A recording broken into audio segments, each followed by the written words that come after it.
영국 방송, 손흥민이 차린 밥상 존슨이 날렸다.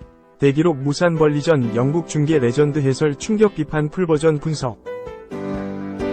10골 마이너스 10도움 달성이 이렇게 어렵다.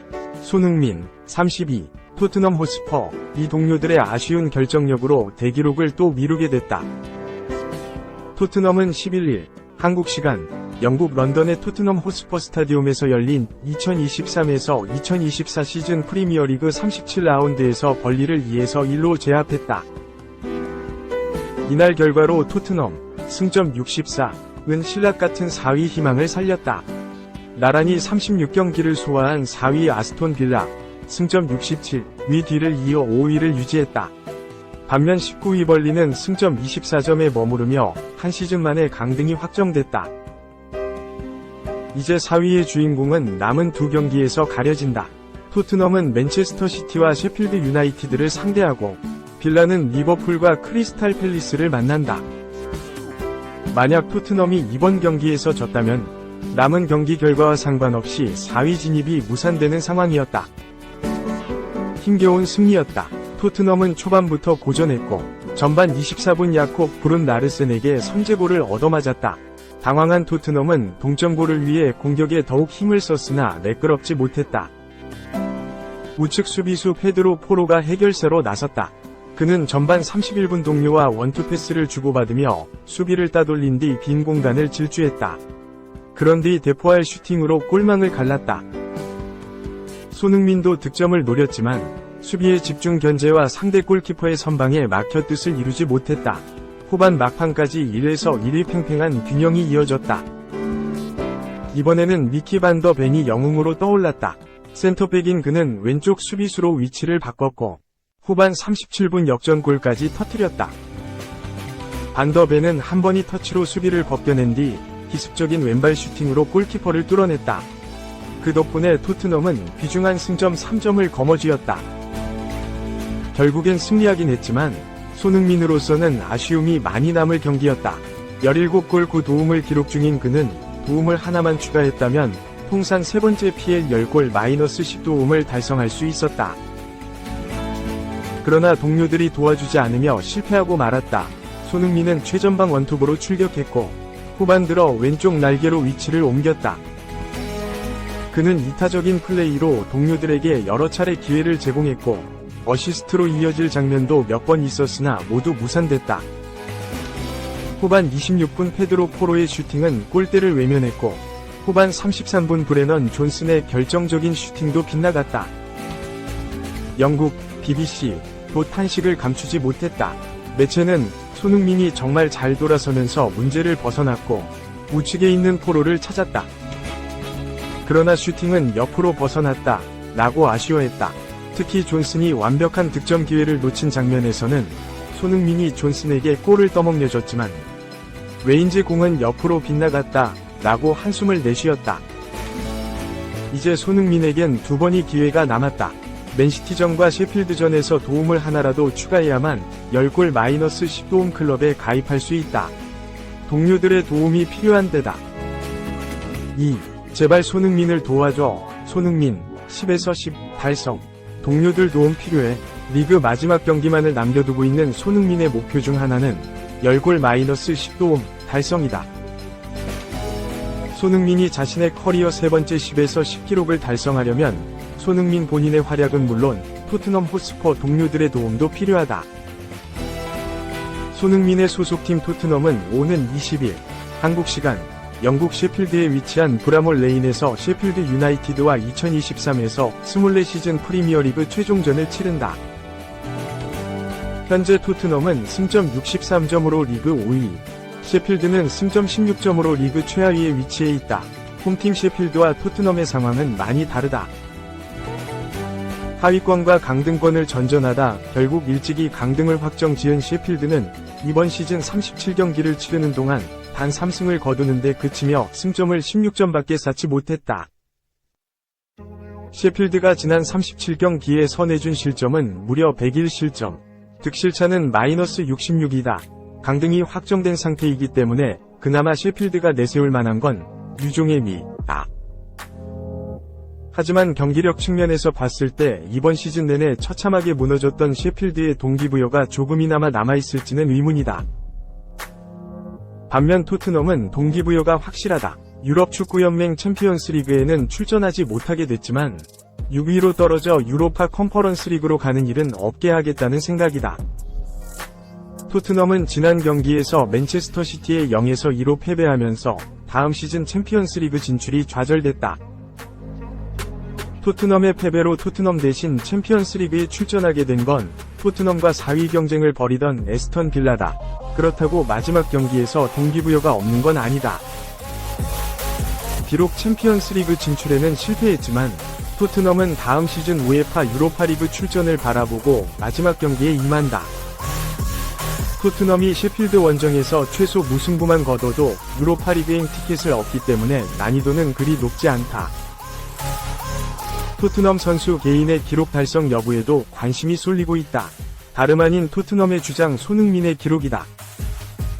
2021에서 22시즌에는 리그 마지막 일정이었던 노리치 시티와의 경기에서 모하메드 살라, 리버풀을 넘어 득점왕에 도전했던 손흥민은 2년 뒤인 이번 경기에서 본인의 커리어 세 번째 10에서 10 기록에 도전한다. 이번 시즌 초반부터 좋은 경기력을 선보였던 손흥민은 시즌 도중 2023 아시아 축구연맹 카타르 아시안컵에 다녀왔음에도 불구하고 꾸준히 공격 포인트를 쌓으며 현재까지 17골 9도움을 기록 중이다. 도움 한 개를 더 올리면 10에서 10을 달성하게 되는 것이다. 박터지는 경쟁이 펼쳐졌던 올 시즌 PL에서 10골 -10도움을 달성한 선수는 총 4명이다. 빌라를 챔피언스 리그로 이끈 빌라의 주포 올리 와킨스 19골 13도움, 리버풀의 파라오 살라 18골 10도움, 뉴캐슬 유나이티드의 새로운 핵심 앤서니 고든 11골 10도움, 그리고 첼시의 소년가장 콜 팔머 22골 10도움다. 손흥민이 시즌 5번째 10에서 10 달성 선수에 도전하는 것이다. 또한 손흥민이 이번 시즌에도 도움을 기록하면 2019에서 2020 시즌 11골 10도움, 2020에서 2021 시즌 17골 10도움에 이어 PL에서 개인 통산 세 번째 10골 -10도움을 기록하게 된다. 10골 -10도움을 3번 이상 성공한 선수는 PL 역사를 통틀어도 많지 않다.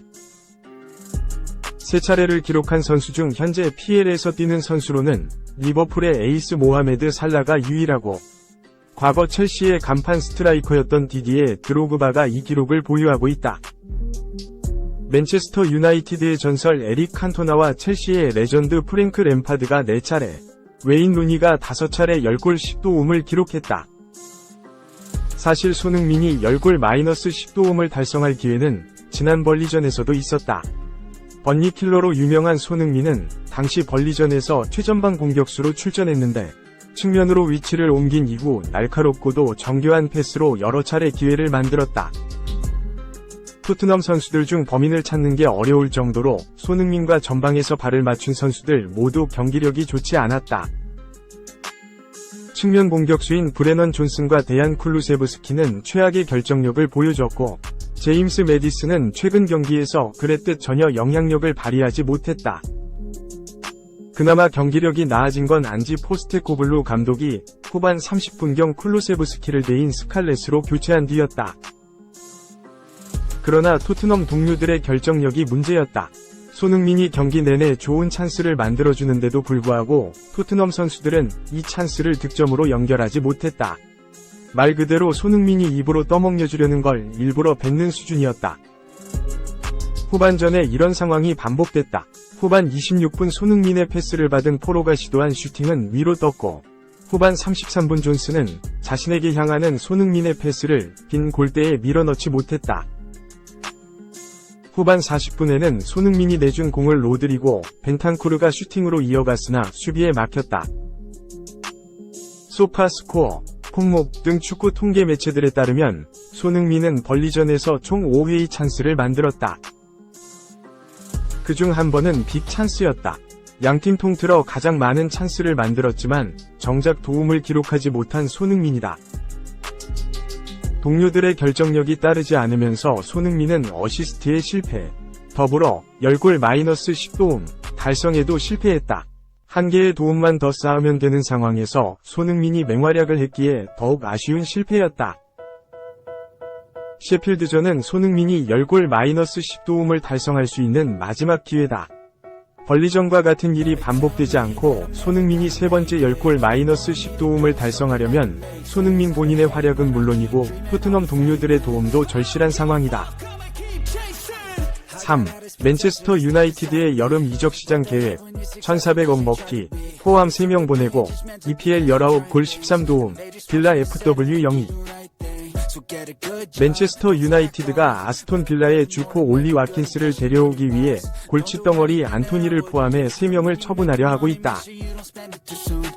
영국 매체 팀토크는 16일 한국 시간 맨유는 빌라의 공격수 와킨스 영입을 검토하고 있으며 자금을 충당하기 위해 안토니를 포함해 선수 3명을 판매할 수 있다 라고 보도했다.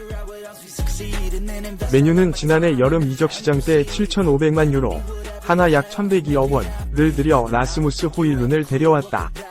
1,100억 원이 넘는 거금을 지출했음에도 호일룬의 활약은 만족스럽지 않았다. 이번 시즌 호일룬은 공식전 41경기 15골 2도움을 기록하고 있다. 시즌 후반기에 리그 6경기 연속골을 터뜨리기도 했지만 부상이 잦아 아쉬웠다. 맨유는 짐 래클리프 회장이 이끄는 석유화학 기업 INEOS가 새 구단주가 되면서 이번 여름 대대적인 투자를 예고하고 있다. 맨유가 보강해야 하는 포지션 중 하나가 호일룬을 바칠 스트라이커다. 이번 시즌이 끝나면 또 다른 공격수인 앙토니 마샬이 팀을 떠난다. 맨유가 노리고 있는 선수는 와킨스다. 와킨스는 2020년 9월 빌라 유니폼을 입었다. 그는 2020-21 시즌 리그 37경기 14골 5도움, 2021-22 시즌 35경기 11골 2도움이라는 성적을 남겼다. 와킨스는 2022년 10월 우나이 에메리 감독이 부임한 후 기량이 만개했다. 지난 시즌 와킨스는 리그 37경기 15골 6도움으로 득점 7위에 이름을 올렸다. 이번 시즌 와킨스는 36경기 19골 13도움으로 경기력이 한 단계 발전했다. 컵대회까지 포함하면 52경기 27골 13도움을 기록하고 있다. 맨유가 와킨스를 주시하고 있지만 영입 작업이 쉽지 않다. 다음 시즌 유럽 축구연맹 챔피언스리그 진출권을 손에 넣은 빌라는 와킨스를 지키기 위해 총력을 다할 가능성이 크다. 맨유는 와킨스에 대한 이적료를 얻기 위해 선수 3명과 작별할 예정이다. 맨유와 결별할 확률이 큰 선수 중 한 명이 안토니다. 안토니는 2022년 여름 9,500만 유로, 하나 약 1,396억 원의 맨유 유니폼을 입었지만 이번 시즌 최악의 부진을 겪고 있다. 2023-24 시즌 안토니는 리그 한 골에 머물러 있다. 모든 대회를 포함해도 3골에 불과하다. 안토니 외에 맨유가 보내려는 선수는 크리스티안 에릭센과 카세미루다. 두 선수 모두 30대에 접어들면서 기량 저하가 나타나고 있다. 팀토크에 의하면 에릭센은 브렌트포드 복귀, 튀르키예 이적이 거론되고 있다. 카세미루는 사우디아라비아의 관심을 받고 있다.